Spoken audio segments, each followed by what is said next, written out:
She was America's sweetheart, the girl who tripped at the Oscars and laughed about it, the actress who ate pizza on the red carpet and made awkward look adorable. For a decade, Jennifer Lawrence had been the most relatable movie star on the planet, the girl next door who somehow won an Oscar at 22. But on this particular morning, sitting across from Joy Behar at The View, the mask was about to crack in a way no one expected. Not the charming, self-deprecating crack that had made her famous. Something rawer, something angrier, something that would make America realize that maybe the girl who fell down had been holding herself up longer than anyone knew. The studio went silent, the laughter stopped, and Jennifer Lawrence showed the world what happens when you push the cool girl too far. Subscribe now and drop a comment below, because this confrontation will shatter everything you thought you knew about Hollywood's favorite everywoman. The View studio buzzed with the particular energy that always accompanied Jennifer Lawrence's appearances. She was known for giving good television, for saying unexpected things, for making hosts laugh until they forgot their next question. At 34 years old, she had achieved the rare feat of being both a serious, Oscar-winning actress and a genuine pop culture phenomenon, someone whose gifs and quotes circulated endlessly on social media. When Jennifer walked onto the set, the applause was immediate and enthusiastic. Her blonde hair was loose, her makeup minimal, her smile already in place. She waved to the audience with the practiced ease of someone who had been doing this since she was a teenager, then settled into the guest chair with a theatrical sigh that got a laugh. This was a woman who had come from nowhere, Louisville, Kentucky. A girl who had convinced her parents to let her pursue acting at 14, who had dropped out of school and moved to New York with nothing but talent and determination, who had worked her way through small roles in indie films until Winter's Bone put her on the map, who had then, improbably, impossibly, become the youngest woman to win Best Actress in nearly a decade. "I hate mornings," she announced to no one in particular. "I really, really hate mornings." The audience laughed. Whoopi chuckled. This was the Jennifer Lawrence they knew and loved, the one who said what everyone was thinking, the one who made fame look like something that had accidentally happened to her, rather than something she had pursued with the ferocious determination that actually characterized her career. Joy Behar watched from her seat, with an expression that suggested she had different plans for this interview. She had been unusually quiet during the initial pleasantries, studying Jennifer with an intensity that the other hosts hadn't noticed. "Jennifer Lawrence, welcome back to The View," Whoopi began. "We're so happy to have you here. Congratulations on the new film and on motherhood. How's everything going?" "Everything's chaos," Jennifer replied with a grin. "I have a toddler now, so I haven't slept in 2 years. But it's the best kind of chaos. I wouldn't trade it for anything." "That's beautiful," Sarah Haynes said. "Motherhood really suits you." "Thanks. I mean, I'm covered in some kind of sticky substance most of the time now, and I think I have Cheerios in my hair, but sure, motherhood suits me. It's the hardest and best thing I've ever done." More laughter.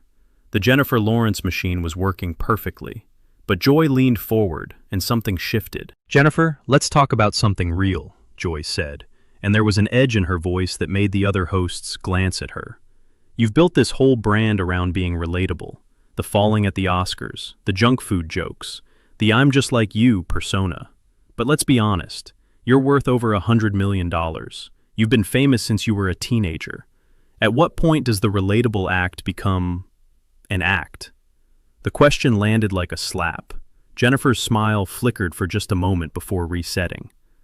"I don't think it's an act," she said carefully. "I think I'm just me. I've never claimed to be anything else."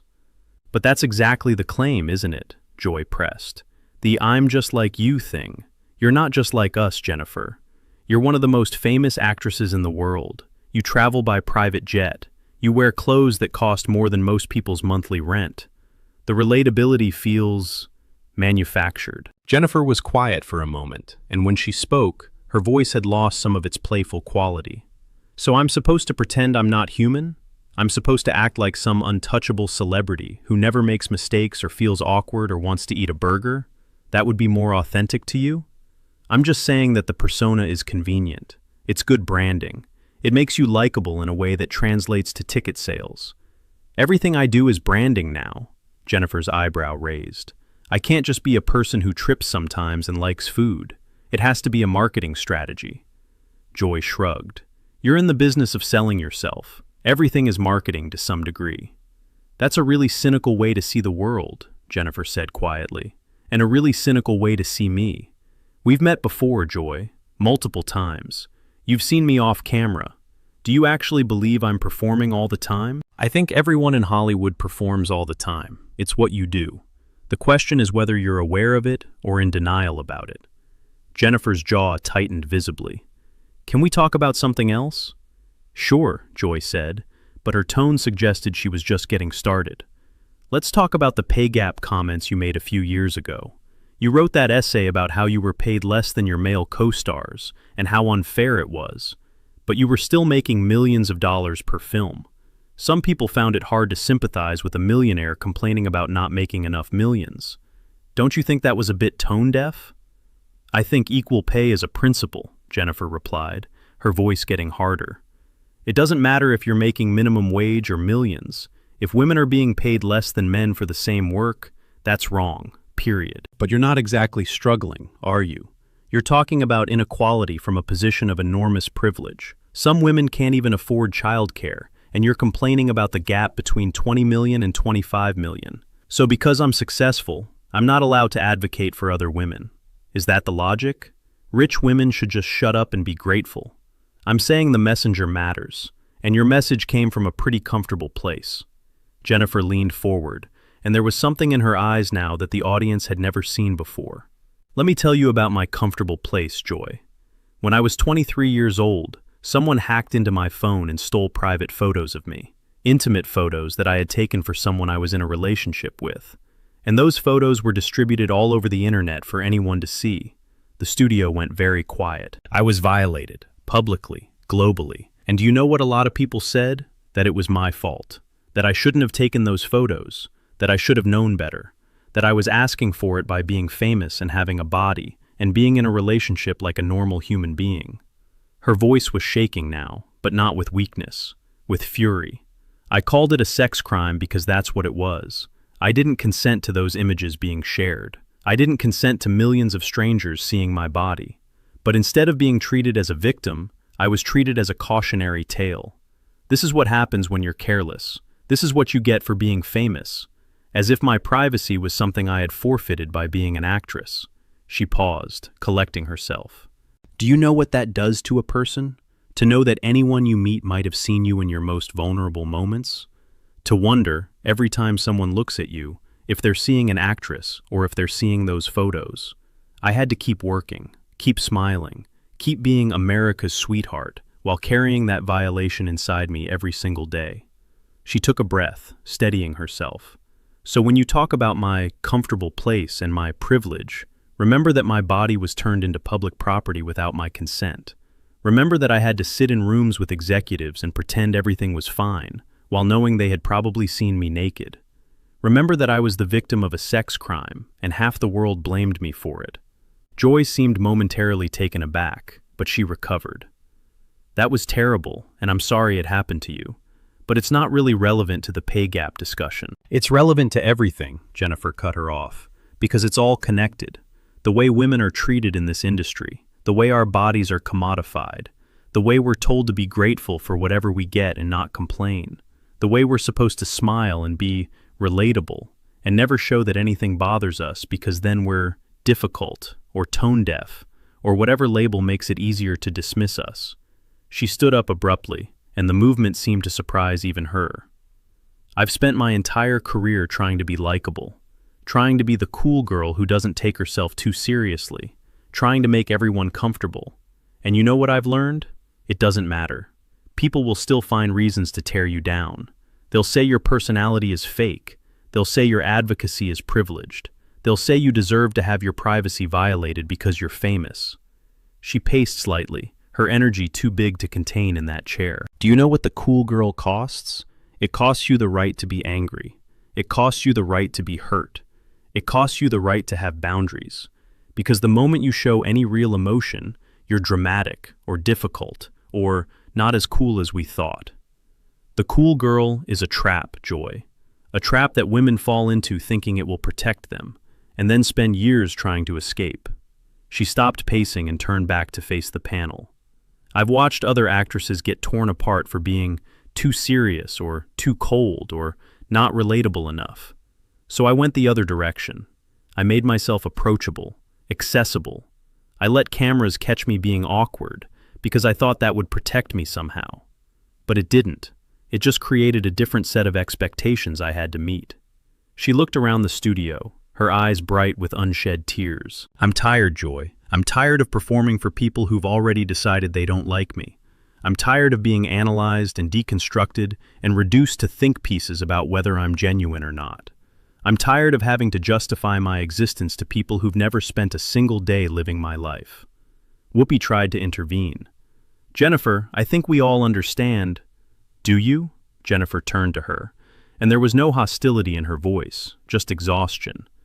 Do you understand what it's like to have your most intimate moments stolen and shared with the world? To have millions of strangers discussing your body? To know that no matter what you accomplish, some people will always see you as those photos first and an artist second?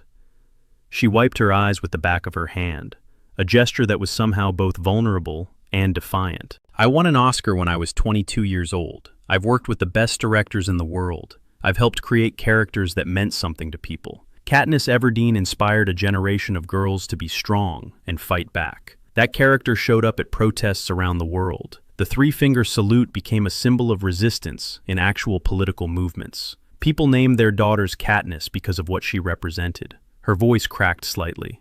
I put everything I had into that character for 6 years. 4 films. I trained until my body broke down. I gave her everything, and in return she gave me a purpose beyond just being famous. I wasn't just a movie star. I was part of something that mattered. She looked at Joy with an expression that mixed hurt and contempt. But sure, let's talk about whether my personality is an act. Let's question whether I'm allowed to advocate for equal pay. Let's reduce everything I've done to branding and marketing. She looked at Joy with an expression that mixed hurt and contempt. You know what the funny thing is? I actually used to watch this show. I used to think it was a place where women supported other women, where we could have real conversations about real issues. Instead, I've spent the last 15 minutes defending my right to be a human being with flaws and opinions, and yes, money that I earned through my own work. She gathered herself, straightening her spine. I want to say something to the women watching this, not to Joy, to you. You don't have to be perfect to matter. You don't have to be poor to advocate for equality. You don't have to explain or justify or apologize for who you are.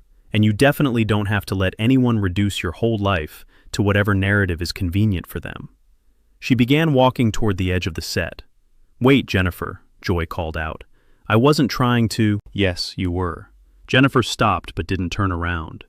You were trying to knock me down a few pegs, to expose the real Jennifer Lawrence behind the relatable persona. Well, congratulations. Here she is, a woman who's been through more than you'll ever know, who's worked harder than you can imagine, and who is absolutely done pretending to be okay with being torn apart for entertainment. She turned back one final time, and her voice was calmer now, almost sad. I became famous when I was a teenager. I've spent my entire adult life in the public eye.